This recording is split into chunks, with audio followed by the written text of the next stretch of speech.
Welcome, it's Sherry. I had met a man after my husband passed away several years later and ended up marrying him. He turned out to be an abusive narcissist man. Unbeknownst to me, I had no idea at all that he was like that until the day I married him. He was love bombing me and showering me with gifts, and he was a pure gentleman up until the day I married him. And at that point, right after we said our wedding vows, we went out for lunch and we went home to his mobile home because, of course, he made promises he never kept, but I never really thought about it. He was going to take me to Las Vegas. He was going to take me to a nice place, a hotel for our honeymoon, but that never happened. We ended up going to his mobile home and I took care of the dogs because I have a small dog and so did he. And he ignored me. There was no intimacy, no I love yous, no I'm glad we're married. I couldn't believe it. It was like a change, a complete change of personality. To top it off, he went to the refrigerator and he started drinking. Well, then I kind of excused that because I thought, well, maybe he's nervous. It's our wedding and all this. But that wasn't it. He was a drinker, but I didn't know that either. I knew that he drank once in a while. When he came to my house to visit, he'd have a beer. But I didn't realize he had a drinking issue until the day I married him. I knew he was a smoker, and he said he would quit if I would continue to date him, but that never happened. And I just kind of shoved it off. I thought, well, smoking is a hard habit to quit. I know my dad and my brother were smokers. And so I really never gave that a second thought. And he never mistreated me during the time that he was dating me. He treated me like a queen. So we get home to his mobile home. He sits down, he turns the TV on, and he's watching TV, smoking and drinking. And then the calls come in, and he starts taking calls on his phone, but he doesn't want to talk in front of me. He takes the calls in the back room. And at first, I didn't think anything of that either. And as the days went by, with no intimacy, no I love yous, no I'm so glad you're my wife, I began to think to myself, what happened? He was such a loving, kind man before I married him. Little did I realize I was in the devaluation phase. And it only got worse from that point on. He was completely ignoring me day after day. He was staying on his phone longer and longer. I'd go to bed, he'd be up on the phone texting. And I remember thinking later on, after a month or so of no intimacy, no I love yous, no, good morning kiss. I mean, this man was cold as a fish. And I'd been married before for almost 43 years. And my husband and I, my late husband and I, we had a great relationship, a wonderful marriage. I am so grateful to the Lord for that. And the last 8 years of his life, he was ill, and I took care of him. But even then, we had intimacy, maybe not like before, but I'm talking about, I love you, and you're the best thing that ever happened to me, and, you're just the sweetest, wonderful man, I'd say, or he'd say, I love you, and you're beautiful. And so those compliments never went away just because we were married for almost 43 years. I had a wonderful marriage. So I knew the difference between a good marriage and a marriage that was questionable, let's put it that way. So after a month or so of this going on, I began to feel like there was something wrong with me. I mean, am I not attractive enough or what is the problem? And I tried to talk to him about it. And he shoved it off. He's like, don't expect me to, be intimate with you. And whenever I'm ready, I'm not ready. And it turned out later that I found out after suspicions started creeping in that he was cheating on me with multiple people, a lot of people. And I knew it because of his characteristics, the way he was acting. He couldn't hide it from me because he was enjoying himself on his phone just a little bit too much.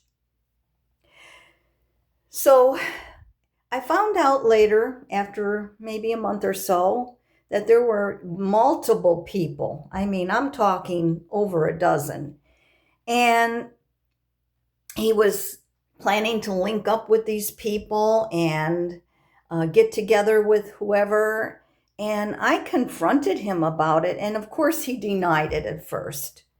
And when he realized that I knew details that only someone who caught him would know, he finally did admit it. And then I asked him, do you want to work on our marriage? Do you want to go to marriage counseling? I mean, I can forgive you. I mean, I'm your wife, I told him, and I want us to have a successful marriage. And if I need to go to therapy with you, I am more than willing. Are you? And of course, he turned me down. He told me he would try to work on our marriage, but that never happened. He went right back to what he was doing. Nothing really changed. And this went on for months.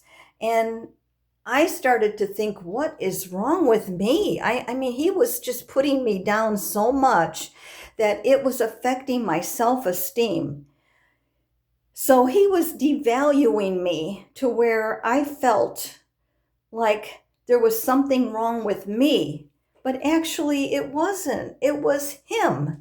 He wanted to just push me into this wife role, even though he never loved me. He never loved me. He just said he did. He pretended to love me to get me to marry him.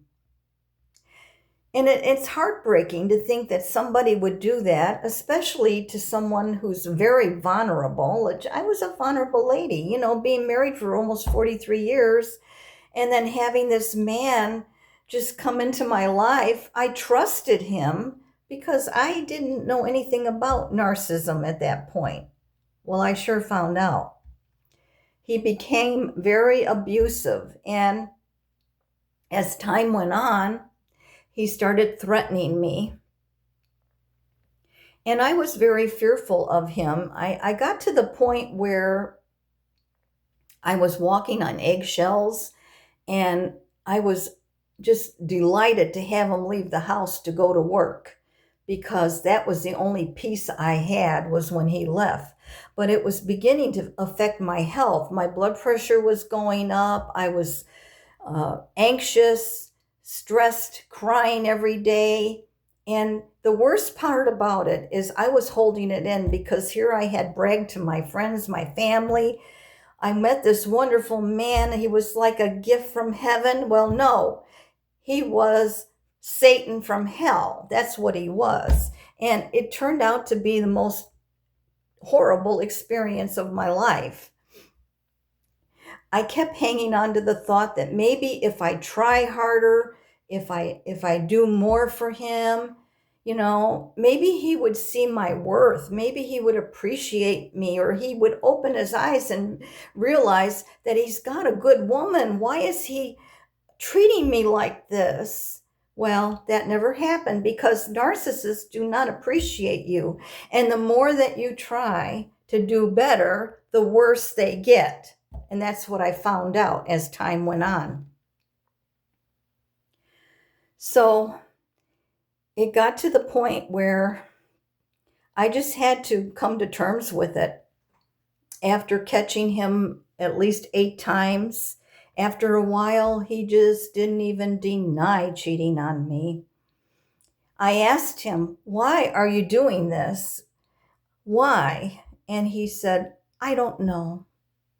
And the worst part about this whole situation, he kept getting me upset to where I'd be crying on a daily basis the way he was treating me.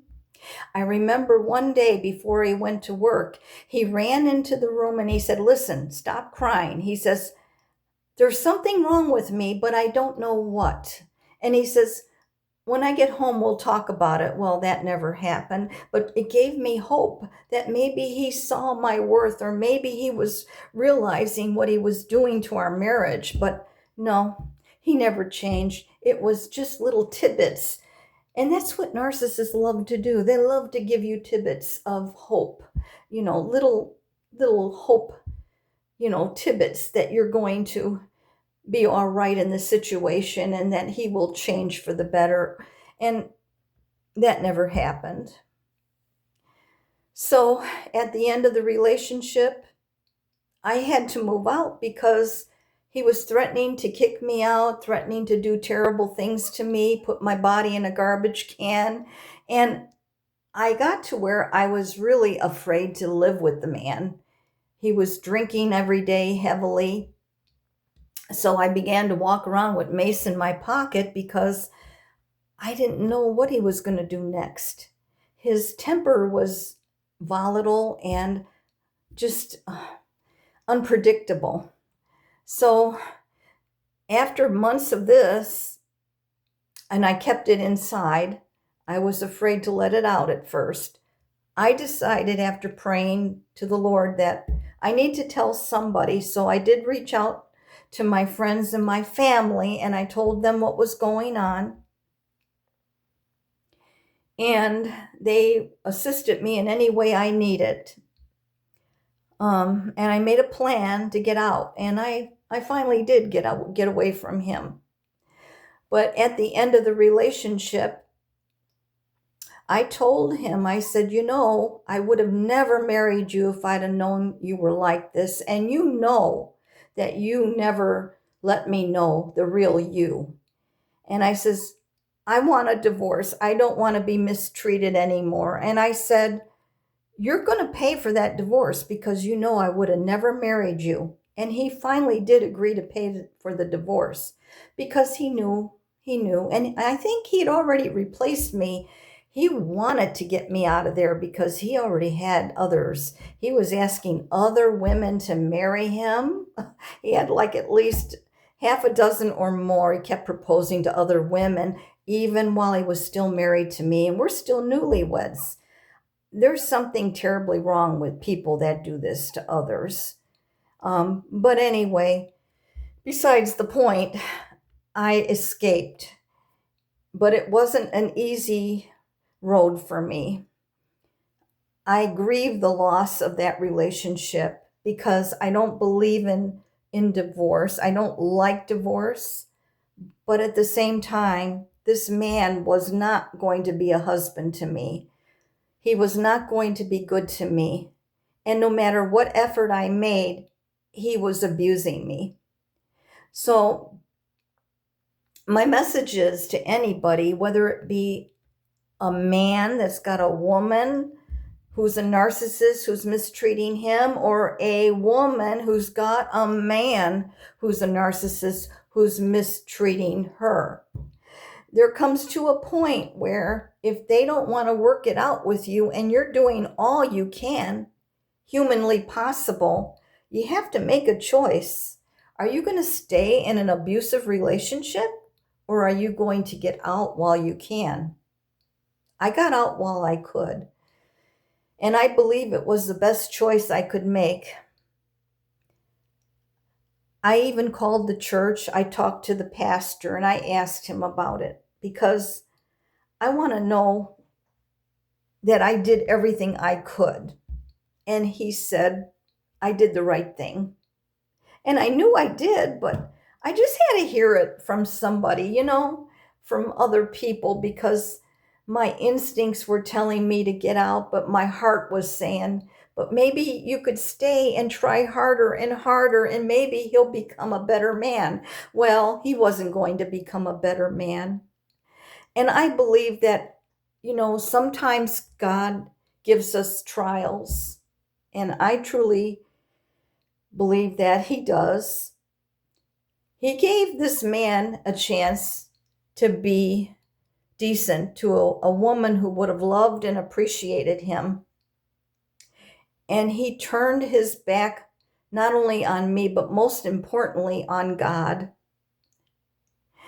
And I forgive him for what he did because I have to move on.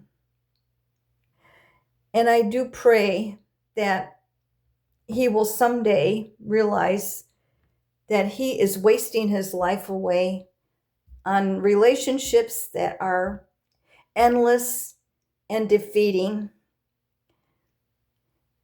But I want to share this with you in case you're in a situation like that I did get out of an abusive relationship.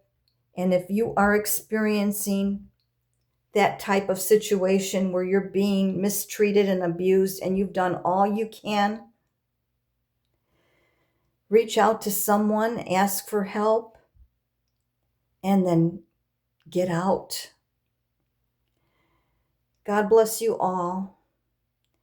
And I thank you for watching my channel. If this information is helpful to you at all, like and subscribe. Take care, my friends.